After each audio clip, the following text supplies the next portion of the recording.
নেপালের বিরুদ্ধে নিয়মভঙ্গ, সাকিবের ড্রেসিং রুমের পরামর্শে ডিআরএস শুরু বিতর্ক। আইসিসি টি-20 বিশ্বকাপের ম্যাচে নেপালের বিরুদ্ধে ড্রেসিং রুমের পরামর্শে ডিআরএস নিলেন বাংলাদেশের ক্রিকেটার নাজমিন হাসান সাকিব। যা নিয়ে শুরু হয়েছে বিতর্ক। আইসিসির শাস্তির মুখে পড়তে পারে বাংলাদেশ দলের এই ক্রিকেটার। টি-20 বিশ্বকাপ ম্যাচে নেপালকে 21 রানে হারিয়ে দিয়েছে বাংলাদেশ। এশিয়ার চিরপ্রতিদ্বন্দ্বীর বিরুদ্ধে একসময় বেশ চাপে পড়ে গিয়েছিল বঙ্গ ব্রিগেড। পরপর উইকেট হারিয়ে কোণঠাসা অবস্থায় হয়ে যায় বাংলাদেশের। নাজবুল হোসেন শান্ত থেকে লিটন দাস বাংলাদেশের ব্যাটাররা তেমন নজর কাড়তে পারেননি। ছোট দলের বিপক্ষেও তুলনায় যথেষ্ট লড়াই দেন নেপাল, কিন্তু শেষ পর্যন্ত অভিজ্ঞতার কাছেই হেরে যেতে হয় তাদের।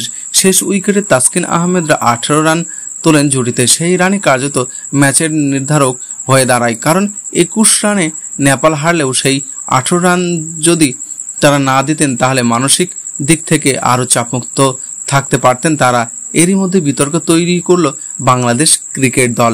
আইসিসি টি-20 বিশ্বকাপের ম্যাচে নেপালের বিরুদ্ধে চতুর্থ ওভারে সন্দীপ লচিমনের বলে আউট হন বাংলাদেশের তানজিম হাসান সাকিব। আম্পায়ারের সিদ্ধান্ত দেখে মাঠ থেকে বেরিয়ে আসছিলেন এই ক্রিকেটার। তখন নন স্ট্রাইকার এন্ডে থাকা জাকের আলী ড্রেসিং রুমের দিকে উদ্দেশ্য করে পরামর্শ চান যে ডিআরএস নেওয়া উচিত। এক্ষেত্রে বলে নেওয়া ভালো, cricketer spirit of the ICC নিয়ম অনুযায়ী ব্যাটাররা নন স্ট্রাইকার থেকে ডিআরএস নিয়ে পরামর্শ নিতে পারেন, কিন্তু ডাগ আউট বা ড্রেসিং রুম থেকে ডিআরএস পরামর্শ দেওয়া যায় না।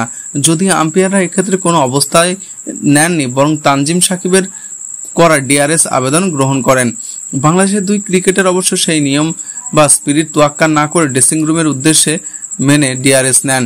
জাকের আলীর ক্ষেত্রে ইশরা করে সাকিবকে বলেন ডিআরএস নিতে। এরপর দেখা যায় স্ট্যাম্পে লাগছে না, তারপরেই আম্পায়াররা সিদ্ধান্ত বদল করেন। যদিও এরপর উইকেট খুব বেশিক্ষণ স্থায়ী ছিলেন না সাকিব, কারণ পরের বলেই তাকে আউট করে সাজঘরে ফেরান সেই সন্দীপ লচিমনে। বাংলাদেশের দুই ক্রিকেটার পেতে পারেন বড় শাস্তি। আইসিসির কাছে ম্যাচের রিপোর্ট পাঠাবেন ম্যাচ রেফারি।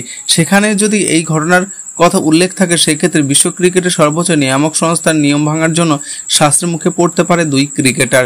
যদিও এখন আইসিসির তরফ থেকে এ বিষয়ে কিছুই জানানো হয়নি। বাংলাদেশের সুপার 8 স্টেজের পরেও ম্যাচ অস্ট্রেলিয়ার বিরুদ্ধে জুনের 20 তারিখ।